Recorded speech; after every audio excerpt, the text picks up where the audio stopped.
Okay, so I have 15 minutes, and in which I am supposed to tell you how to attract an investor. Have customers, have revenue. But apparently I'm not done. So I'm going to tell you how to do that and what are the ingredients for a successful startup. So the first thing that you have to look at is, what is the problem? It's not I have an app or I can do this better. The problem has to be something that your customer is prepared to pay for. And that can just be because you provide better customer service. You can differentiate in a whole host of different ways. But there has to be a problem. The next thing is, this problem has to cause a big headache. So, ladies, who here in their handbag has got a headache tablet? Aspirin, paracetamol, any of that sort of stuff? Hands up, come on. Anybody? Who's got headache tablets with them today, now?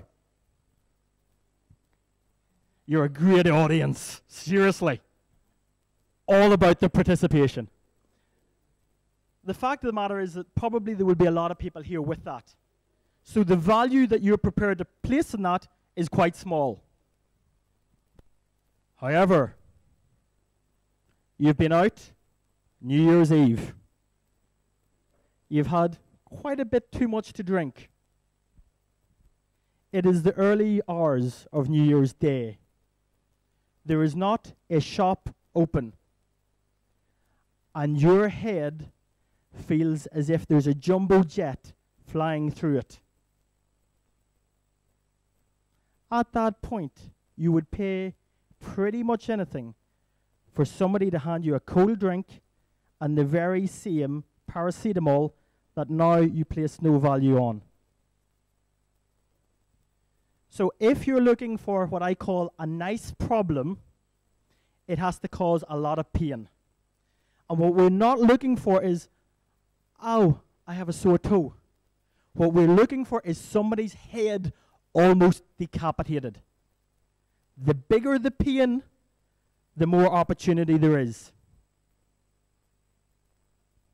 The third thing that you have to look at is, who is going to write the check for all of this pain to go away?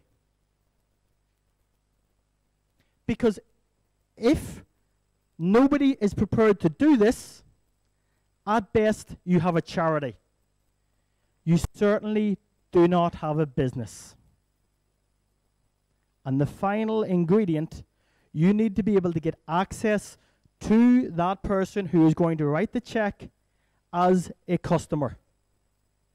Because if you can't do that, you have a good idea.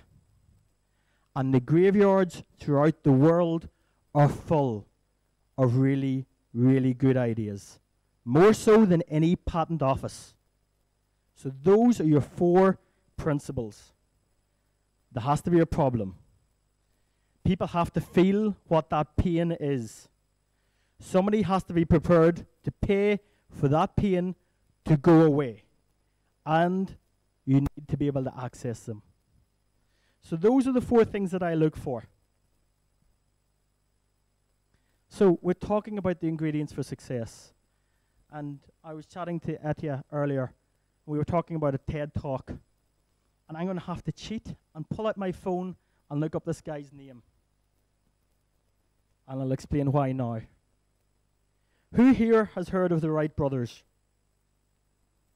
Hands up, come on. The Wright brothers. So for those of you who don't know and are probably still asleep, they were the guys who pioneered powered flight. Now, what did they have going for them? Did they have any of these things that I talked about? No. Not really. There was another dude, whose name I have to look up because I always forget. It's Samuel Pierpont Langley.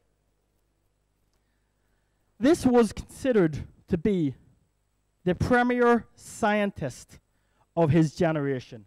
He was like Tesla. He was like Edison. At that time, this was the guy who everybody looked to for solutions. So he had the talent. He was being paid by the US government specifically in order to do this. He had the entire resource of the Smithsonian Institute to back this up. He had every resource under the face of the sun. Everywhere this guy went, he was followed by all the newspapers. He was in it for money and for fame. The Wright brothers had, one of them had 3 years total educational experience. That's it. 3 years. The other one was lucky. He had 4 years. So they had no background at all.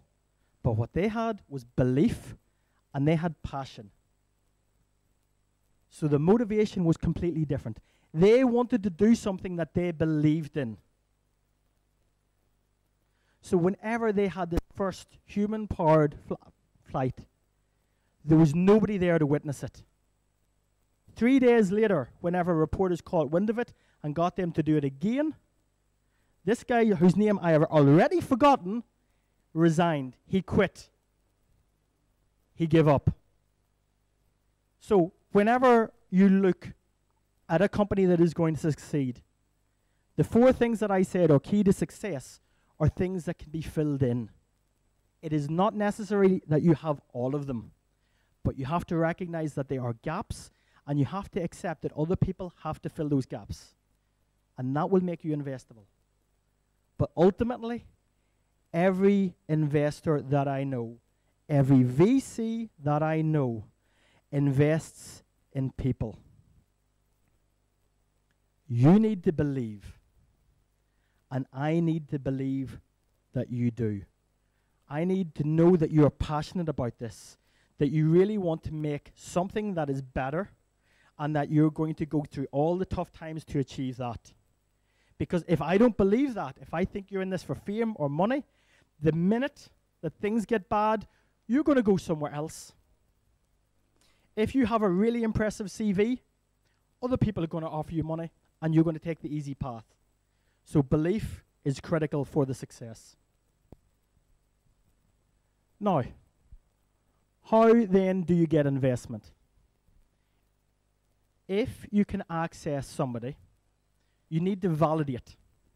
Now, validation is not saying, I know somebody in that company, and I've asked them, and they think it's a brilliant idea.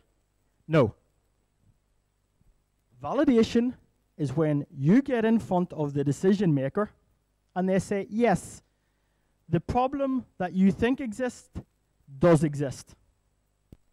Because what often happens is your view from the outside about the problem is different to theirs. How many times have you looked at a company and you've seen something that they do and you realize what they're doing costs an awful lot of money, but I place no value on it? And that is a waste.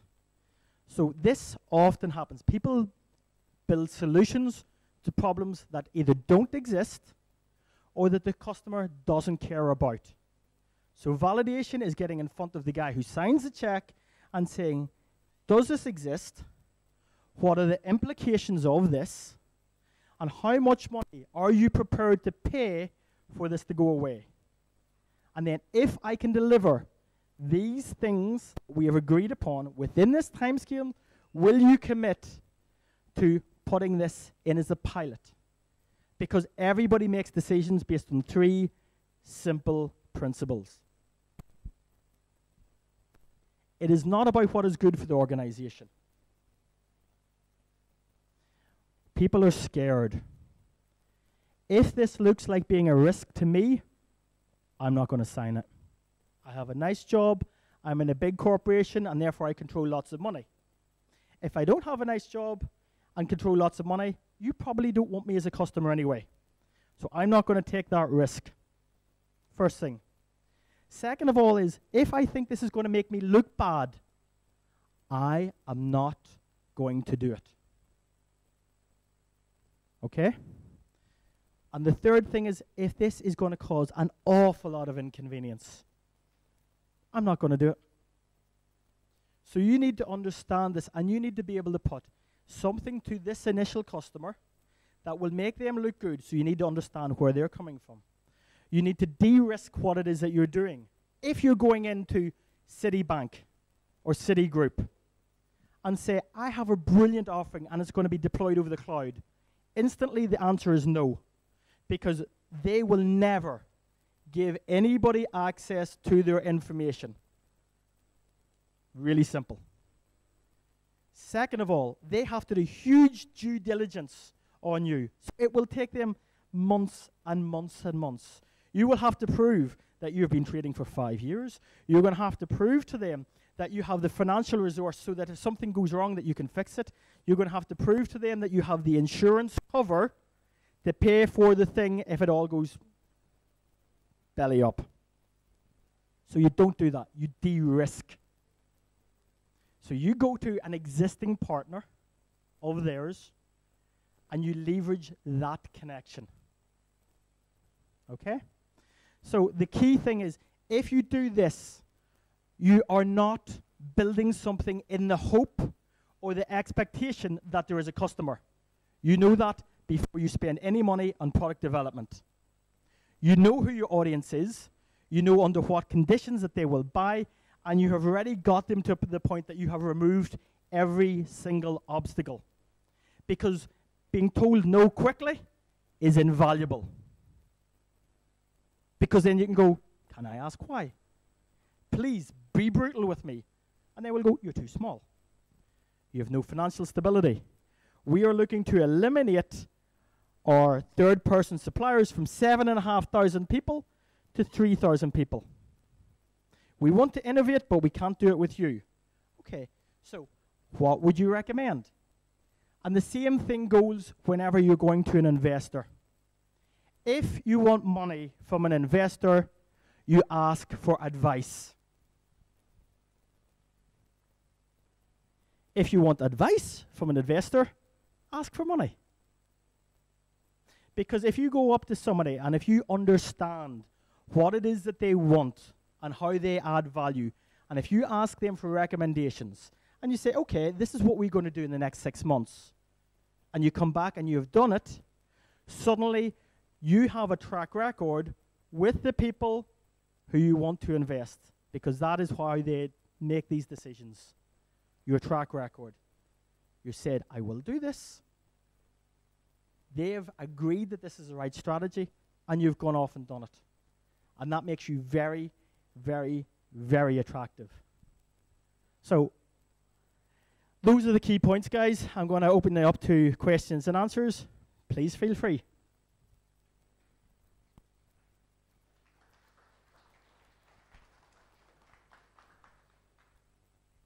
Any takers? Any questions? Okay, so if I look at any ideas that I believe are going to succeed, I cheat. Somebody comes to me with an idea. I will look and go, okay, who's going to write that check? I will find that person.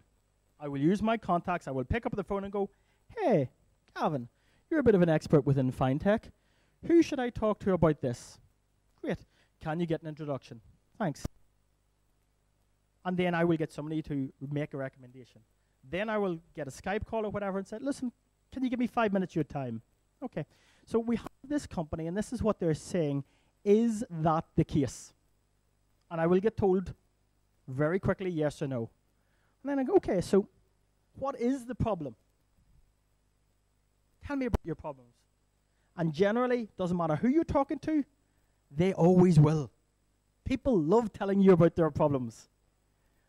Then I say, if you had a magic wand and you could wave it and all these problems go away, what would you wish for?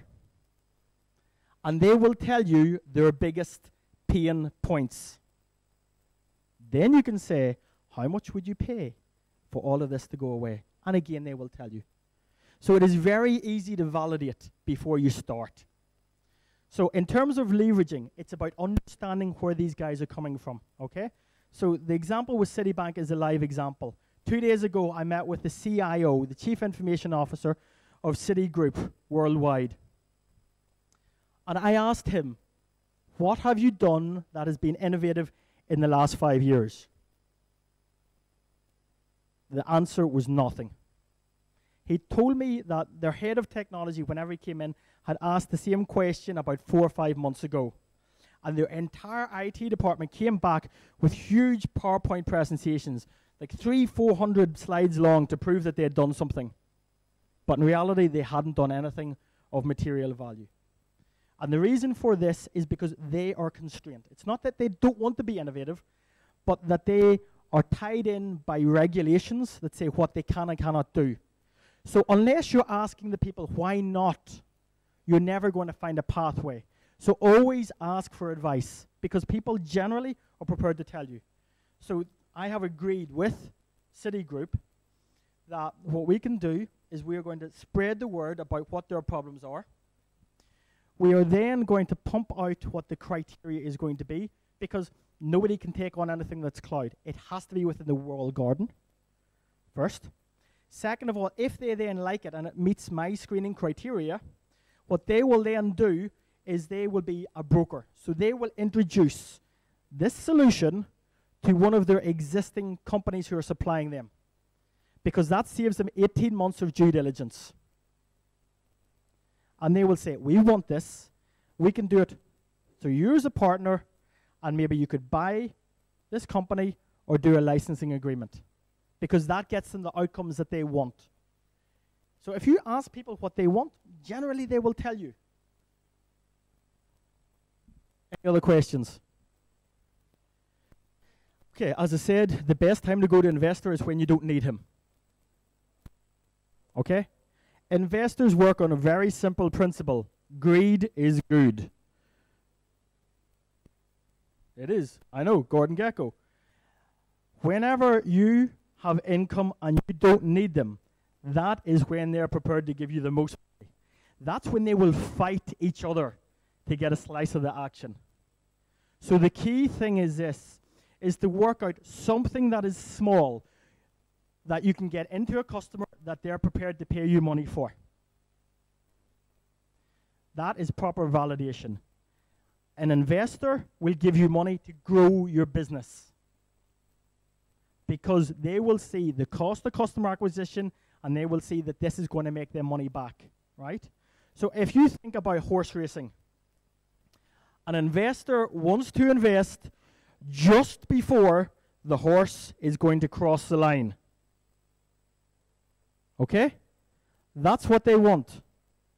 So they want to see that the money that is going in is for growth, that this is not a huge risk, that they need to see that there is demand, you've proven that there's demand, that your model works, that people like it, and that there is going to be more demand. And the only limiting factor is what the cost is to build your infrastructure and your ability to fulfill this demand.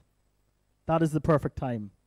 Now, between where you are as a startup and to get to that initial thing, friends, family, getting people to work for equity, right? Bootstrapping. But the key thing is you do not go through that process unless you know that at the end of it, somebody is going to give you money. Because honestly, if you don't, the chances of it working are very, very slim. We hear every story about the guys that are successful in spite of all of this. But in all honesty, that business model, to me, is the same as going, I won the lottery. If you want to be a unicorn, go out and buy some scratch cards. Do the lottery. It could be you. You can take that approach. The chances of you winning are very, very small. There's a reason that we all know about the lottery winners, because the chances of them winning are so small. So that would be my advice. Anybody else? Good, because I'm thinking I'm over my time. So thanks very much. Back to you.